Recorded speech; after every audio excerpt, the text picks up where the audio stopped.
안녕하세요. 구마담입니다. 오늘의 사건입니다. 광주 장돌이 살인사건입니다. 2008년 10월 20일 오전 10시 광주 동구 대인동 대인시장 인근 골목에 택배 배달 기사가 들어갑니다.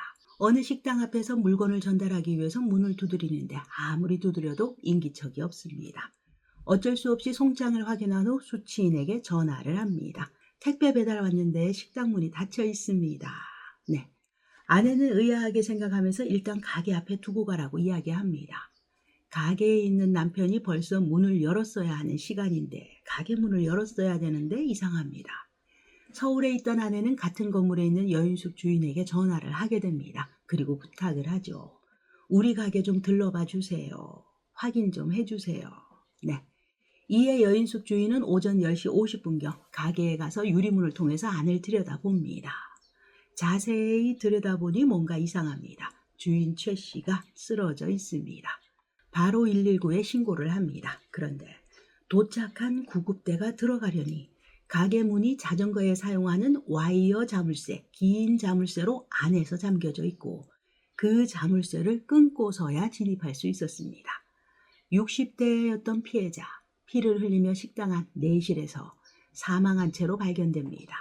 둔기로 여러 번 맞아서 머리 뒤쪽 후두부가 함몰된 상태였습니다. 방 안은 피로 가득했고 식당 벽면까지 혈흔이 튀어있을 정도로 끔찍했습니다. 이제 사망 사건입니다. 경찰이 출동합니다. 그리고 조사를 시작하지만 범인의 것으로 보이는 지문이나 머리카락 한 올도 발견되지 않습니다. 겨우 하나 찾게 된 것은 피 묻은 족적뿐입니다. 현장은 최 씨가 술을 마셨는지 시신 옆에 소주잔 하나와 먹다 남은 소주병이 세워져 있었습니다. 최 씨가 가게 안쪽의 내실에서 혼자 술을 마시고 있었는데 밤사이 누군가 침입을 해서 최 씨의 머리를 내리쳐서 살해한 듯이 보입니다. 그런데 구조대가 여기 왔을 때 긴 자전거 자물쇠가 안에서 잠겨져 있었습니다. 그렇다면 범인은 어떻게 안으로 들어올 수 있었던 걸까요? 그 비밀은 가게 뒤편 화장실 쪽으로 가는 작은 통로에 있었습니다. 옛 건물들이 그렇듯이 뒤쪽으로 드나들 수 있는 작은 쪽문이 있었던 것입니다. 그리고 그 쪽문 쪽에 그 담장에는 범인의 것으로 추정되는 발자국과 장갑 낀 손으로 짚었던 혈흔도 있었습니다. 범인은 식당에 들어오고 나갈 때 모두 이 통로를 이용했으니 사정을 잘 아는 사람으로 추측됩니다. 그렇게 들어온 범인은 흉기로 최 씨의 뒤통수와 오른쪽 뒷부분을 8차례나 가격했고 도망가기 전에는 최 씨가 차고 있던 금반지와 금 시계줄을 훔쳐서 들어왔던 길을 통해서 다시 달아난 것으로 조사됩니다. 부검 결과가 나왔습니다. 피해자의 사인은 두부 손상, 직경 3cm 정도 되는 뭉툭한 둔기에 의해서 분쇄 골절, 8번 정도의 강한 타격으로 인해서 사망했다는 결과가 나오게 됩니다. 술까지 마셔서 깊게 잠들어 있는 사람을 이렇게 무참하게 8번이나 내리쳐야 했을까 싶습니다. 최 씨는 공격을 받은 후에 본능적으로 두 손으로 머리를 감싸 주었는지 방어흔도 있었습니다. 하지만 반대로 적극적으로 반항하거나 도망치려는 반항 흔적은 없었다는 점입니다. 이 부분이 이상하다라고 생각할 수도 있겠지만 그것은 최 씨가 술을 마셨기 때문으로 풀이됩니다. 잠자리에 들기 전 혼자 술을 마셨죠. 그리고 잠이 들었습니다. 그 사이에 범인이 들어와서 범행을 하는 바람에 최 씨는 범인의 얼굴도 제대로 보지 못한 채 갑자기 변을 당한 것은 아닐까. 네, 그럼 그 흉기는 무엇이었을까요? 그것은 아주 가까운 곳에서 발견됩니다. 바로 식당 마루 밑에 있는 공구함 안에 있던 장돌이 망치였습니다. 가정집에도 흔히 있는 그런 망치였습니다. 이 장돌이 평소 식당의 보수를 위해서 쓰던 것이라고 합니다. 그런데 범인은 그것을 알고 있었습니다. 공구함에 장돌이가 있다는 것. 네, 범인은 이미 물에 씻어서 이 장돌이를 씻어서 혈흔을 지운 흔적까지 있습니다.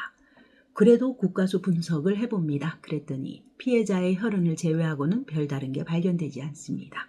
그런데 또 여기서 범인을 추정할 수 있는 특이한 증거 하나가 있었습니다. 주방에 있던 칼에서 혈흔이 검출된 것입니다. 그런데 정작 시신에서는 칼로 인한 상처는 없었다는 것. 결론적으로 범행 도구로 이 칼은 간주되지 않았습니다.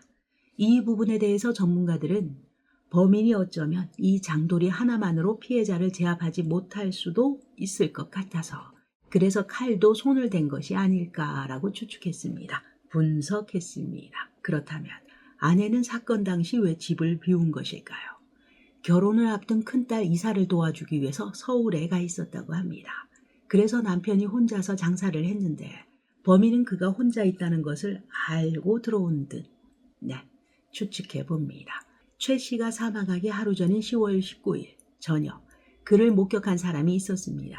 밤 9시 30분쯤 신발 가게를 운영하던 부부가 불이 켜져 있는 최 씨의 식당을 찾아오게 됩니다. 들르게 됩니다. 그때 최 씨는 혼자 돼지고기 안주에 소주를 마시고 있었다고 합니다. 그러면서 부부에게 함께 마시지 않겠느냐라고 했지만 이 신발 가게 부부는 아유 괜찮습니다 하고 퇴근했다고 합니다.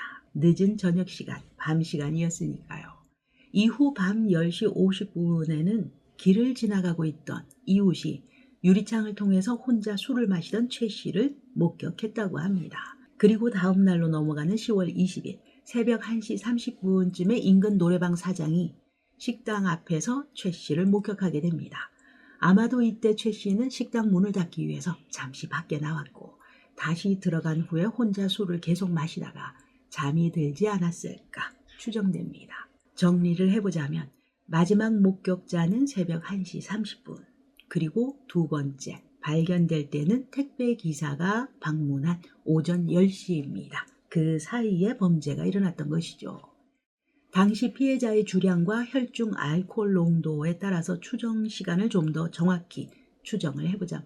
사건은 새벽 4시 반에서 5시 사이에 일어난 것으로 확인됩니다. 이 식당은 대인동 한복판에 위치하고 있기는 했지만 CCTV는 없었습니다. 또 늦은 밤에는 인적이 매우 드문 곳이라는 것. 그래서 목격자가 없다는 것. 경찰은 4시 반에서 5시 사이는 통행도 적고 휴대폰 사용하는 사람도 적다는 점에 착안해서 휴대전화를 그 근방에서 사용한 600여 명을 추적하게 됩니다. 하지만 별다른 특이점을 찾아내지 못합니다. 이제 그 쪽문 앞에 남아있던 신발 자국뿐입니다. 증거가. 다행히 그 족적을 추적해서 인근 대형 마트에서 같은 문양이 있는 신발을 판매한다라는 것을 알게 됩니다. 그래서 그것을 구입한 97명을 모두 조사하게 되죠. 하지만 여기서도 용의자는 찾아내지 못합니다. 다시 현장에서 천장까지 피가 튀었다라고 했습니다. 경찰은 분명히 현장에서 범인의 옷에도 혈흔이 묻었을 것이라고 예상을 하고 인근 세탁소 등등을 모두 찾습니다. 탐문합니다. 하지만 용의자는 나타나지 않습니다. 경찰은 처음부터 다시 시작하게 되죠. 수사 초반에 금품을 목적으로 한 강도 살해가 아닌가라는 생각도 했었죠. 현장에서 시가로 약 300만 원 상당의 금시계와 금반지 등등이 없어졌기 때문이죠. 그것은 약 20년 전에 최 씨 아내가 남편에게 선물한 것들이었다고 합니다. 그런데 자세히 보니 피해자가 반지를 끼고 있던 그 왼손 넷째 손가락에 피부가 벗겨져 있었습니다. 그러니까 범인이 반지를 억지로 꺼내면서 생기게 된 상처이죠. 이게 단서일 수도 있겠지요. 그래서 경찰은 사건 직후 광주와 전남 지역 금은방을 상대로 해서 최 씨의 반지, 시계와 동일한 제품을 찾아보게 되지만 별다른 제보가 들어오지 않습니다. 그렇게 범인은 식당 계산대를 뒤진 흔적도 없었고 피해자 바지 주머니에 현금 7만 원도 챙겨가지 않았습니다. 이상하죠. 강도로 위장한 원한 살인일 가능성도 이제 제기됩니다. 그렇게 계속된 수사 결과 최 씨와 과거에 말다툼이 있었던 이웃 김 씨를 조사하게 됩니다. 그는 식당 이외 2층에 위치한 모텔, 여인숙이었죠. 그곳에서 6년 동안 달새방 생활을 하던 장기 투숙객이었습니다. 이 김 씨는 최 씨가 숨진 날, 그날 모텔을 떠난 뒤 자취를 감추었던 것입니다. 이상하죠.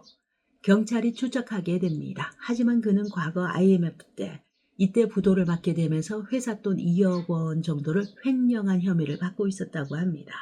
몇 년간 빚을 갚지 않고 숨어 지내고 있었던 것이죠. 그런 상황에서 아랫집에서 최 씨 살인사건이 벌어지고 주변에 경찰들이 들락날락하니까 잘못하면 내 정체가 발각될 수도 있겠다라는 두려움에 도망쳤다는 것입니다. 그렇게 이 김 씨도 용의자에서 빠지게 됩니다. 그 후 끈질기게 이 사건을 진행하던 경찰은 좀 더 구체적인 자료를 만들게 됩니다. 범인의 키는 약 171.5cm 정도, 몸무게는 70kg에서 74kg 정도, 면식범일 가능성, 아내가 집을 비운 것까지 잘 알고 있었으니까요. 하지만 여기까지입니다. 그 이후 사건은 더 이상 진전되지 못했습니다. 네. 오늘의 이야기 여기까지입니다. 여러분의 소중한 시간, 오늘도 저와 함께 해주셔서 대단히 감사합니다.